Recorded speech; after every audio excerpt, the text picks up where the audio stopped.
me a god. You call me a god. You call me a god.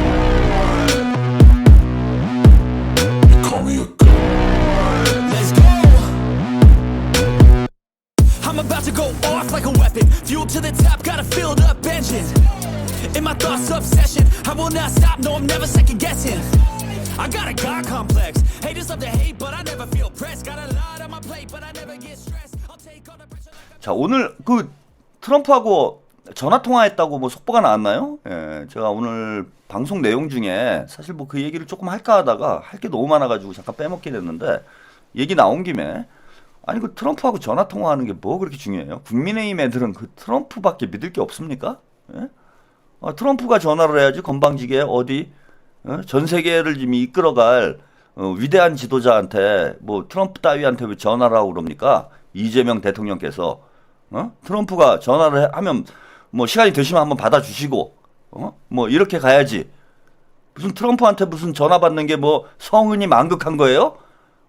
웃기고들 앉았어 이 국민의힘 것들 이거. 예? 이거 이제 믿을 게 트럼프밖에 없는 거예요. 트럼프가 너를 지켜줄 것 같아 이것들아? 아, 이거야 뭐 실무적인 이유 때문에 늦어지는 걸 가지고 지금 요건 제가 말씀 잠깐 드리고 갈게요. ING님 유쾌한 이재명 지지 방송 감사합니다. 아니 무슨 트럼프한테 전화 안 받으면 뭐 큰일 나는 것처럼 뭐 이렇게 얘기하는데 전화 안 받아야 돼요 지금. 왜냐하면 트럼프가 더 몸이 다는 건 지금 트럼프예요. 시진핑이 벌써 러브레터를 썼잖아 이재명 대통령한테. 잘 되길 바란다고. 예? 한중 관계가 잘 됐으면 좋겠다. 아, 전 같으면은 시진핑이 한국에다 대고 막 큰 소리 치고 야 씨 웃기지 마 이것들아 막 뭐 이렇게 나올 판인데, 이재명 대통령 되자마자 버선발로 뛰어나온 사람이 시진핑이에요. 그 트럼프가 지금 걱정이 크게 되지. 안 그래도 중국 한번 어떻게 해보려고 예 그냥 뭐 관세 전쟁을 하고 뭐 별 난리를 치고 있는데 되는 일은 하나도 없고, 중국하고 전쟁을 해야 되는데 일론 머스크랑 전쟁을 하고 있어요. 예? 왔던 뚜꿀 일론 머스크랑 지금 트럼프는 전쟁 중이야. 시진핑이랑 전쟁을 해야 되는데. 그런데 이재명 대통령은 뭐 대만에도 쉐쉐, 중국에도 쉐쉐, 일본에는 아리가또, 미국에는 땡큐 하면 되지 이러면서 균형 외교 하겠다고 난리야. 그럼 지금 마음이 급한 사람이 누굽니까? 트럼프지. 아니 한국이 중국하고 붙어버려봐. 한국이 트럼프랑 푸틴이랑 붙어버려봐요. 안 그래도 북한에서 우크라이나에다 파병을 해가지고 우크라이나 전쟁판이 깽판이 되고 있는데, 한국이 뜬금없이 시진핑이랑 그래 트럼프? 그래 너 씨발 일론 머스크랑 싸워? 나는 시진핑 만날래? 그 올 말에 시진핑이 한국을 방문하기로 돼 있어요. 에이펙인가요? 아세안인가? 예? 아세안 정상회의가 예정돼 있죠. 시진핑이 옵니다. 예? 안 그래도 지금 마음이 조급한 거는 트럼프예요. 왜 전화를 해 우리가? 가만히 있으면 전화가 오게 돼 있는 거야 지금 상황은. 몸값 올릴 수 있는 찬스인데 저 토착 외교놈들이 정신 못 차리고 와 트럼프가 버렸대 막 한미동맹에 균열이 온대. 균열 같은 소리하고 앉아있네 지금. 예? 지금 이재명 대통령의 몸값은 대한민국 헌정사상 최고의 몸값이에요. 최고의 몸값. 예? 최고의 몸값입니다 지금. 국제적 환경이 우리한테 너무 유리해. 그리고 북한에서도 그동안 딱 쌩까고 있다가 보도했잖아요. 한국에 리재명이 대통령이 당선됐다. 아주 뭐 간단하게 그냥 팩트만 전달하는 보도가 노동신문에 나오긴 했지만 그것도 의미심장한 거예요. 윤석열 때는 아예 사람 취급을 안 했잖아. 근데 그런 보도를 냈다라는 건 윤석열이는 모르겠는데 리재명하고는 대화를 한번 할 수도 있다라는 뉘앙스를 던진 거예요. 뉘앙스를. 러브콜까지는 아니어도 한번 내가 한번 생각을 다시 해볼까? 뭐 이런 정도는 한 거야 김정은 위원장이. 그리고 제가 오랫동안 이제 북한을 지켜본 결과 북한이 이제 화가 저렇게 났다가도 뒤끝은 없어요. 예? 북한 사람들이 그 북쪽 사람들이 남쪽 사람들에 비해서는 뭐 꽁하고 이런 게 없어. 사람들이 좀 거칠어서 그러지 막 앞에서는 이 쌍놈의 에미나이 다 조져버리겠어 막 이렇게 하다가도 그 다음에 뭐 이렇게 나오는 게 북한 사람들 스타일이야. 그 몇 년 동안 뭐 우리 야 갈라서 씨발 두 개의 나라야 우리 적대적으로 나가 이러다가도 리재명 예 그리고 이재명 대통령에 대해서 북한에서도 잘 알고 있어요. 예, 김정은 위원장도 이제 어느 정도 파악을 하고 있어. 김정은 위원장의 쌍방울 그 무슨 뭐 대북 그 교류하려고 경기지사 시절부터 애를 썼잖아요. 응? 그래서 김정은도 지금 일단은 고민 중이야 지금. 예? 요걸 어떻게 해가지고 지금 이걸 풀어낼까?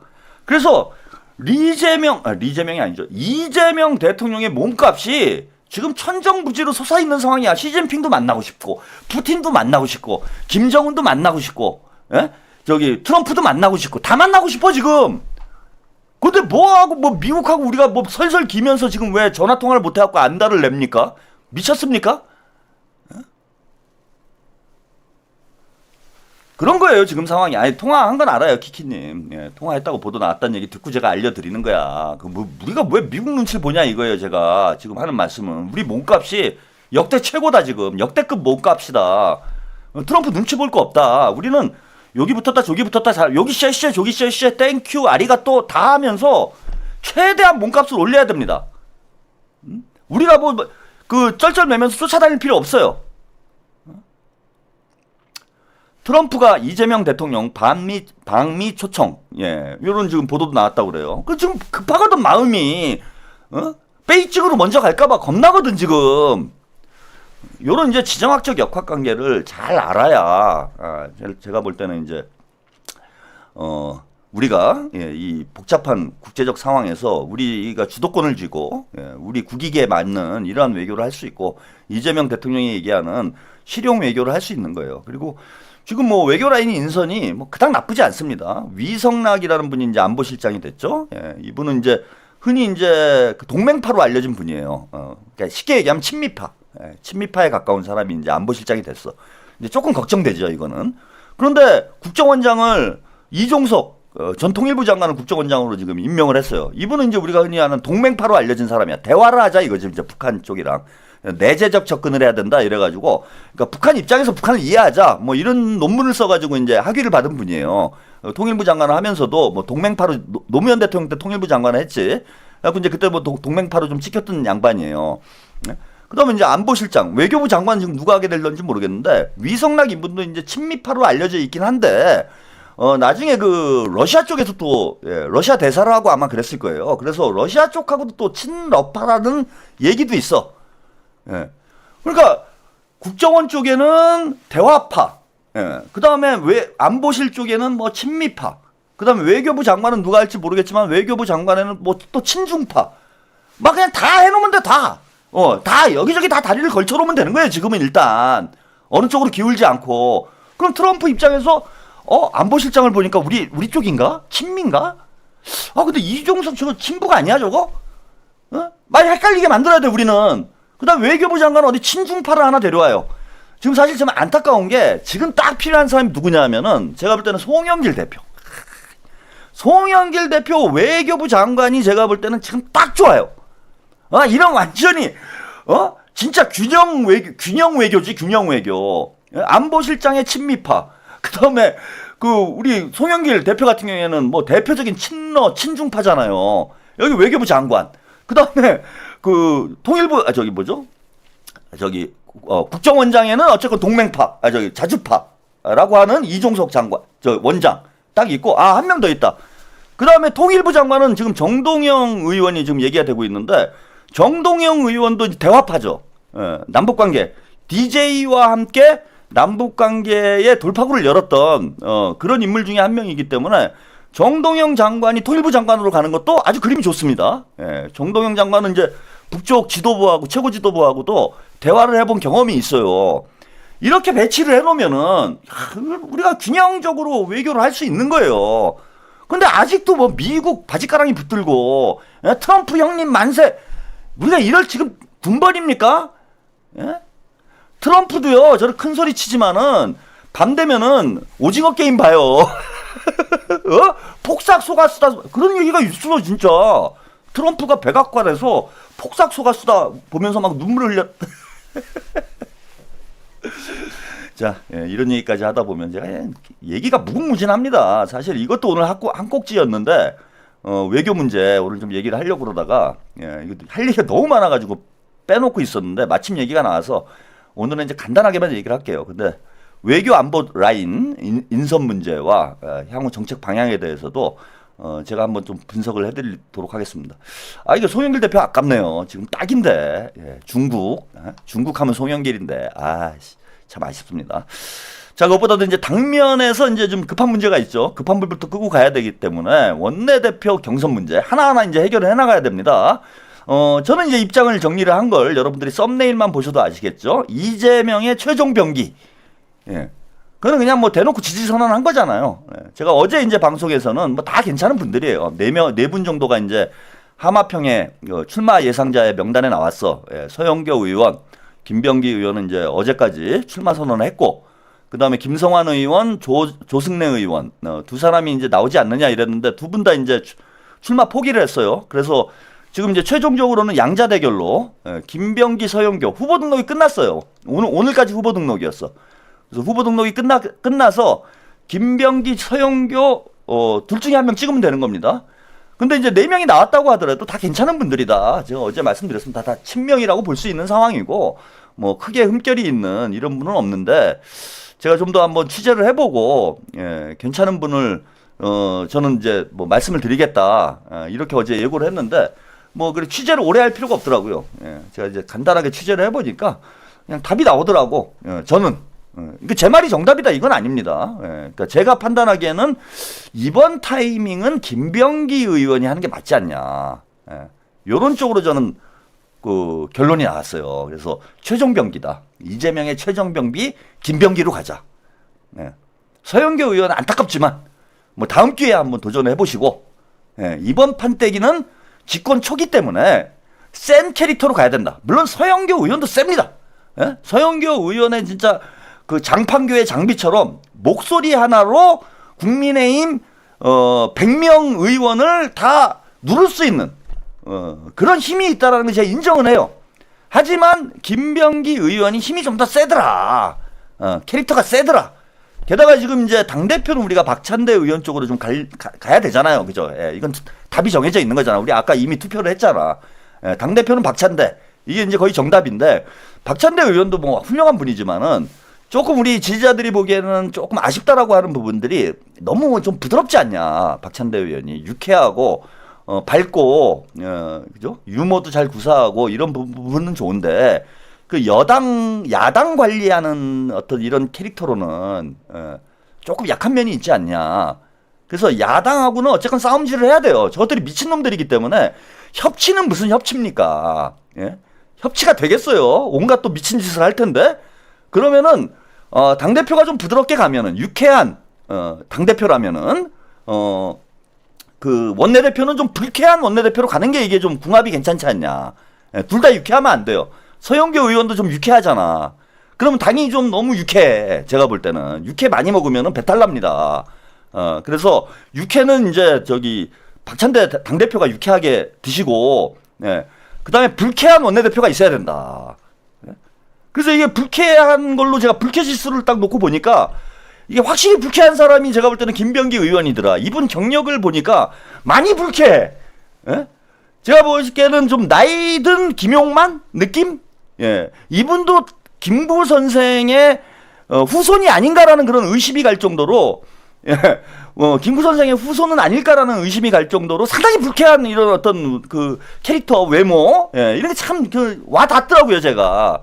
그래서 저는 이제 김병기 의원 쪽으로 이번에는 박찬대로 가기 때문에 박찬대를 보조할 수 있는 좀 센 캐릭터, 그 연륜도 있고 뭐 나이로도 그렇고 몸으로도 그렇고 뭐 경력으로도 그렇고 국민의힘 애들을 이게 지그시 밟아줄 수 있는 요런 원내대표가 지금 필요하지 않느냐. 특히 이 권성동 같이 싸가지 없는 놈들이 이 새끼를 말이야, 건방지게. 권성동이 이 새끼. 이거 권성동이 원내대표 계속 해야 되는데. 아니 그 영부인께서 인사를 하는데 이 새끼 쌩까고 상놈의 새끼. 아니 같은 그 중앙대 이거 동문인데 그래 걸릴까봐 그랬나? 권성동이 반가운 척하면 걸릴까봐 그랬구나. 맞아, 블랙 영혼인데. 미안합니다. 권성동 의원. 이재명의 블랙 영혼이었는데 그걸 모르고 있었네요. 중앙대 의열중앙 권성동. 그래서 이런 거 확 밟아줄 수 있는 이런 강력한 원내대표.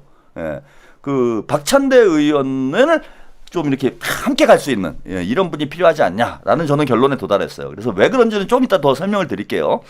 먼저 이제 지금 이번에 권리당원 투표가 반영이 돼요. 권리당원 20%입니다. 여러분들이 당대표, 원내대표 뽑는 거예요, 이제는. 앞으로 국회의장도 여러분들이 뽑는 겁니다. 우리 당원들이 뽑는 거예요. 요거에 표로 환산하면은 34표. 와, 이거 적지가 않죠, 그죠? 민주당이 좀 의석수가 줄었죠. 그래서 160, 우리가 9? 168, 169 이렇게 됐어요. 168, 169 뭐 이렇게 됐는데 여기에 34%면은 당원들이 원내대표를 거의 결정한다라고 볼 수 있습니다. 근데 이번에 뭐 선거운동도 할 수 없고 이러니까 이 유튜버들이 좀 방향성을 잘 잡아줘야 돼요. 여러분들이 정보를 많이 줘야 됩니다. 그래서 저는 일단 뭐 제 결론은 김병기 의원이기 때문에 김병기 의원에 대한 결론을 좀 드리도록 하고 자 3선의 김병기, 4선의 서영교가 이제 원내대표 후보자로 등록을 했다. 자 일단 김병기 의원 국정원 인사처장 출신이에요. 아, 저 요게 마음에 와닿더라고 제가. 국정원. 요거 좋지 않습니까? 국정원. 이번에 이제 내란 진학 과정에서 국정원 출신들이 이제 박선원 의원이나 홍장원 씨나 이런 분들이 이제 역할을 좀 했는데 요 원조예요, 원조. 김병기. 최종병기 김병기. 그래서 이제 최종병기라는 이 닉네임이 생긴 거야. 물론 이제 본인이 붙인 거긴 해요. 거기다가 인사처장이야, 인사처장 출신. 야, 국정원에 이제 그 사람들을 속속들이 아는 거예요. 국정원의 사람들을. 요거, 그리고 이제 국정원 개혁에 앞장섰습니다. 그리고 이제 대표적인 친명계 인사다. 요것도 우리가 흐뭇해요. 20대 대선 패배 이후 당내에서 이재명 대통령을 향한 전당대회 불출마 요구가 이어질 당시에 재선 의원 가운데 유일하게 불출마를 반대했던 분이 바로 우리 김병기, 최종병기다. 불출마를 하라. 그때 이제 당대표 나오면 안 된다라고 난리가 났잖아, 수박들이. 그때 재선 의원 중에서 유일하게 이재명 당대표 해야 된다. 이렇게 얘기했던 분이 최종병기, 김병기다. 그 다음에 지난 총선에서, 우리가 총선에 이제 수박 서리를 깔끔하게 했잖아요. 지난 총선 때 공천관리위원회 간사를 했습니다. 그야말로 이제 수박 농장 원두막 주인이었다 이렇게 보시면 돼요. 이거 큰 역할을 한 거죠, 그죠? 민주당 경선 과정에서 수박 정리할 때 요 공천관리위원회 간사가 일을 그냥 다 하는 거예요, 다 하는 거야. 간사하게 하는 겁니다. 그래서 당을 친명 체제로 재편하는데 큰 역할을 했다. 물론 뭐 서영교 의원은 여러분들이 많이 아시죠. 당내 홍보위원장, 수석 부대표, 그 다음에 행정안전위원장, 그 다음에 이재명 캠프에서 선대위 총괄 상황실장, 그리고 다 아시다시피 이제 최고위원, 1기 이재명 지도부에서 최고위원, 이렇게 이제 역임을 했는데, 서영교 의원도 어디가 뭐 빠질 분은 아니죠. 제가 서영교 의원이 어디가 빠진다, 모자른다 이런 말씀을 드리고 싶은 게 아니고, 김병기 의원이 지금 딱 필요한 타이밍이 아닌가 이렇게 보이는 거예요. 최종병기. 누군가 칼잡이도 있어야 돼요, 지금. 다들 너무 점잖으면 안 돼. 그래서 칼잡이 원내대표. 이게 여러분들이 원하는 거 아니겠습니까? 센 원내대표. 요런 걸 여러분들이 원하는 거잖아요. 그래서 제가 여러분들의 원하는 니즈를 그대로 저는 수렴을 한 거예요. 제 개인적 의견을 말씀을 드리는 게 아니라 우리 최한욱TV 시청자 여러분들의 대체적인 니즈가 이런 거잖아. 누군가 하나 센 놈 나가가지고 그냥 칼춤을 췄으면 좋겠다. 이게 여러분들의 어떤 바람 아니겠습니까? 그 원내대표가 좀 센 사람이 가가지고 상임위도 싹쓸이를 했으면 좋겠다. 물론 뭐 그렇게 하면 안 돼요. 뭐 그런 바람이 있는 거잖아. 법사위는 우리가 가져와야 된다. 뭐 이런 바람이 있는 거잖아요. 그래서 다른 거 필요 없고 김병기 의원, 요거 딱 벌써 캐릭터가 그 국정원 출신이다 이런 얘기 하지 않더라도 제가 이 김구 선생의 후손 아니냐 이런 제가 의심이 들 정도로 김용만 의원하고 상당히 외모가 일치해요. 이분 멧돼지도 때려잡게 생겼어. 제가 볼 때 관상만 딱 놓고 보면은 이분은 멧돼지도 때려잡을 상이다. 상당히 가능성이 있는 분이다. 요분 세게 하시지 않겠냐. 요렇고요. 자, 여기 보시면 이제 요거는 그 나무 위키에 이제 소개된 내용이에요. 여기 이제 팩트들이 많으니까, 주요 팩트들, 제가 정계 입문 전에는 국정원 인사처장으로 일을 했고요. 25년이 넘게 안기부 국정원에서 몸을 담았다. 자, 이 민주당에 이제 이런 인물이 부족해요. 이 정보기관들, 권력기관에서 오랫동안 일한 사람들.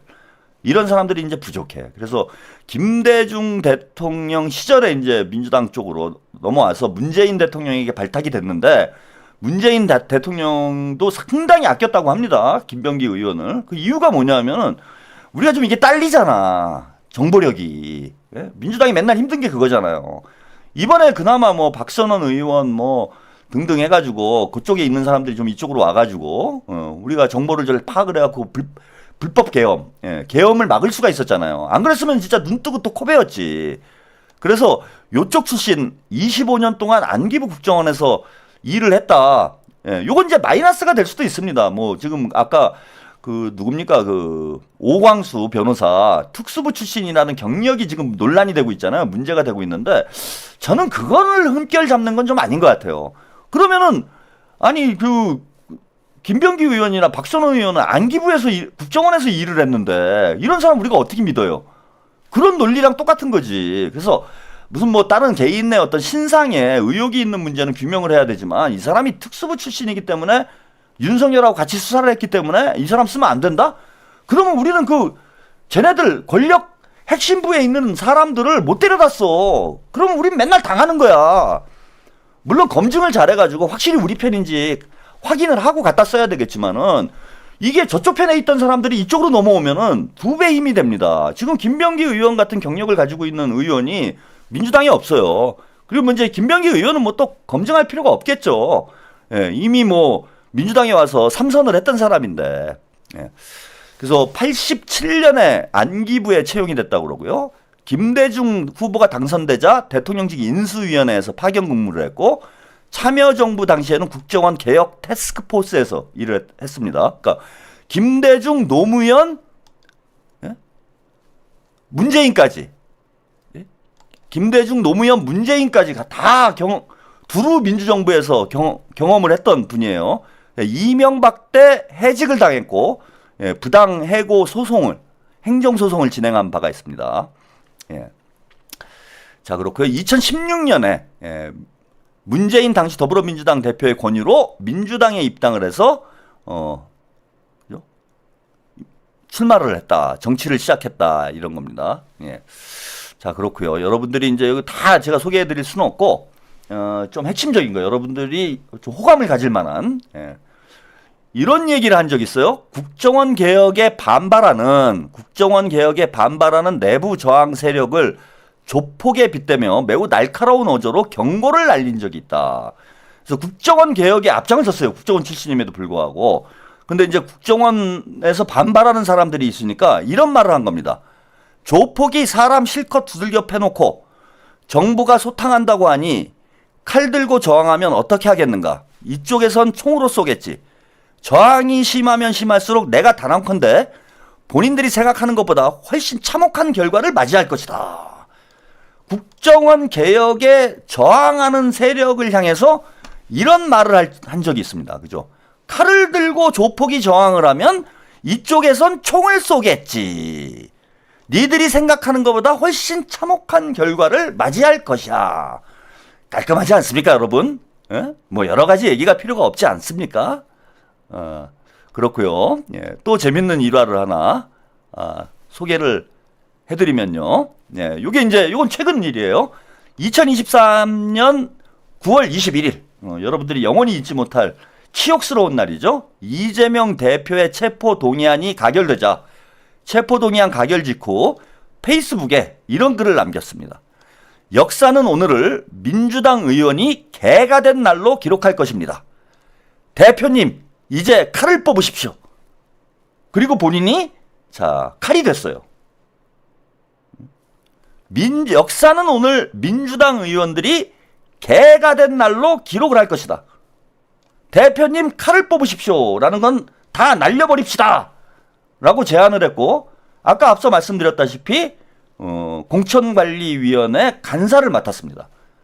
본인이 칼이 돼서 칼춤을 춘 거죠.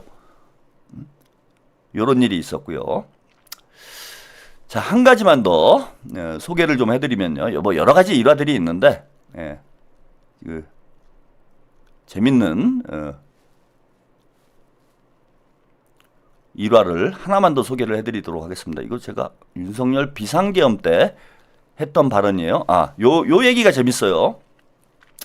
자, 요거는 좀 길게 소개해드릴 계엄 당시에 있었던 일입니다. 김병기 의원이 유튜브에 출연해 후의를 소회한 바에 따르면 정보기관 시절 계엄에 관한 업무를 보았던 만큼 계엄사령부에 의한 체포를 직감하고 어차피 집에 있으면 문 부수고 들어올 테고 그러면 청소를 해야 하니까 귀찮다라는 생각에 핸드폰을 두고 밖으로 나섰다.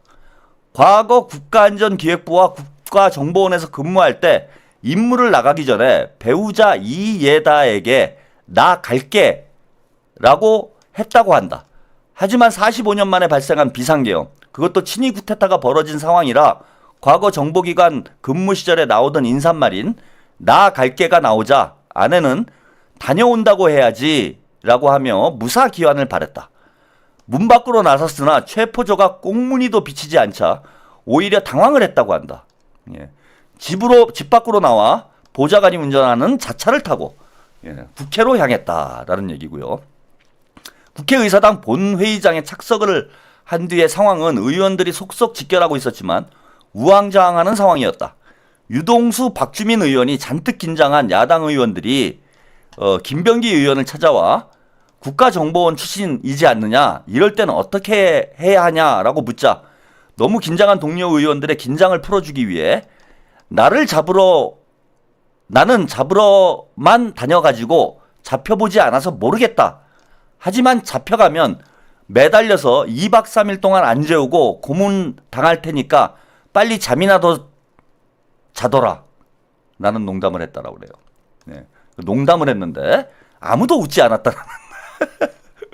그리고 부승찬 의원과 함께 다른 의원들에게 린치를 당할 시에 급소를 보호하는 법 등을 급하게 가리켰다. 뭐 이런 얘기도 있습니다. 자, 그리고 내란 세력과 관련해서 지난밤 대한민국 대통령이 헌법을 파괴하고 헌정 질서를 유린하고 국회를 봉쇄하여 군사 독재의 악몽을 되살리려 했다. 입법부의 권한을 무력으로 침탈하고 국민을 짓밟으려 했다. 저와 더불어민주당 그리고 국회는 반드시 국가를 정상화시킬 것이다. 정상적인 사고가 불가능해 보이는 대통령과 그 무리들을 척결하고 국민이 안심할 수 있는 나라, 다시 자랑스러운 나라를 반드시 만들 것이다. 자, 그리고 몇 가지 의혹이 있어요. 이거 뭐 법인카드 의혹 이런 게 있었는데 이거는 저기 민주진보 진영에서도 약간 논란이 됐던 문제였는데 부인이 이제 법인카드를 유용을 했다. 이런 저 의혹이 있었는데 내사 종결됐습니다. 무혐의, 근거 없다라고 경찰에서 판단을 했다라는 거예요. 서울 동작 경찰서에서. 이걸 뭐 경찰에서 봐줬다 이렇게 생각하실 분은 없겠죠. 그 다음에 아들이 국정원 취업에 개입한 의혹이 있다라는 얘기가 있는데 이것도 이제 사실이 아닌 것으로 확인이 됐어요. 오히려 역차별을 당한 거죠. 아들이 이제 나중에 국정원에 채용이 됐는데 아버지가 민주당에 있다고 역차별을 당해가지고 국정원에 채용이 안 된 그런 사건이었는데 아들을 국정원에 취직시키려고 했다라는 그런 의혹으로 이거 둔갑이 됐습니다. 근데 이건 이제 사실이 아닌 것으로 확인이 됐고요. 또 최근엔 이런 논란이 있어요. 사법부 협박성 게시글 논란. 이런 건데 페이스북에 이제 이런 글을 썼다라는 거예요. 이재명 후보 대법원이 유죄 취지 파기환송한 것에 대해서 대법원 판결에 대해서 이것들 봐라. 사법 권력이 헌법 질서를 무시하고 입법 행정 권력까지 장악하겠다라는 거지? 한 달만 기다려라. 라는 글을 페이스북에 올렸다라고 합니다. 이게 왜 논란이 되는지는 모르겠어요. 제가 이제 몇 가지 일화들만 소개를 해드렸는데 대충 이제 캐릭터가 와 닿으시죠? 누가 봐도 이제 무인형 정치인이다 라는 느낌이 확 옵니다. 그리고 캐릭터가 세다. 그리고 국정원 출신답게 상당히 그 파이팅이 넘치는 그런 이제 정치인이다라는 걸 여러분들도 느끼실 수 있으실 거라고 생각을 합니다. 예.